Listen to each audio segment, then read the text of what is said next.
Datuk Seri Anwar Ibrahim berkata kerajaan bersetuju menaikkan had kelayakan program Budi Madani Budi 95 bagi pemandu e-hailing yang layak kepada hingga 800 liter sebulan, tertakluk kepada syarat perjalanan yang ditetapkan. Perdana Menteri berkata keputusan itu dibuat selepas mengambil kira maklum balas pemandu e-hailing yang merasakan jumlah semasa 600 liter masih belum mencukupi untuk menampung kos operasi mereka.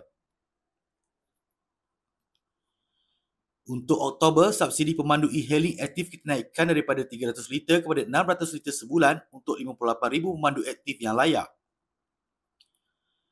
Bagaimanapun, ada lagi rakan-rakan di e-hailing merasakan jumlah berkenaan belum mencukupi. Jadi sekarang kita mengkaji kalau betul ada rekod dan keperluan, maka kerajaan bersetuju meningkatkan had kelayakan Budi 95 bagi pemandu e-hailing yang layak kepada sehingga 800 liter sebulan, katanya di petik media perpaduan. Beliau berkata demikian pada sesi waktu pertanyaan Perdana Menteri PMQT di Dewan Rakyat pada Selasa. Beliau menjawab soalan Sherlina Abdul Rashid, PH Bukit Bendera, yang meminta Perdana Menteri menyatakan kemajuan bulan pertama pelaksanaan program Budi 95. Sherlina juga ingin tahu apa tindakan yang kerajaan ambil dalam menyelesaikan isu berbangkit terutamanya membabitkan golongan pemandu teksi lapangan terbang, pemandu e-hailing dan pengguna bot sungai berhubung kelayakan mereka di bawah Budi 95. Sementara itu, PMS berkata, kerajaan juga bersetuju agar teksi lapangan terbang disenaraikan sebagai kenderaan yang layak menerima petrol RON 95 bersubsidi di bawah skim kawalan petrol bersubsidi SKPS.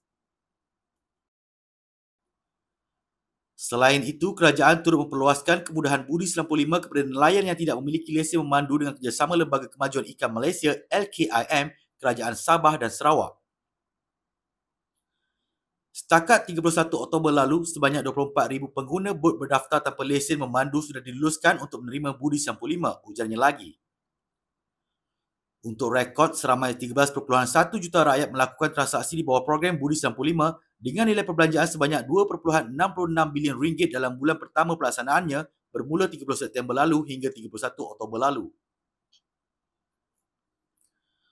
Sehubungan dengan itu, sebanyak 2.5 bilion ringgit penjimatan diperoleh kerajaan menerusi pelaksanaan penyasaran subsidi petrol RON 95 di bawah program Budi Madani 95 Budi 95.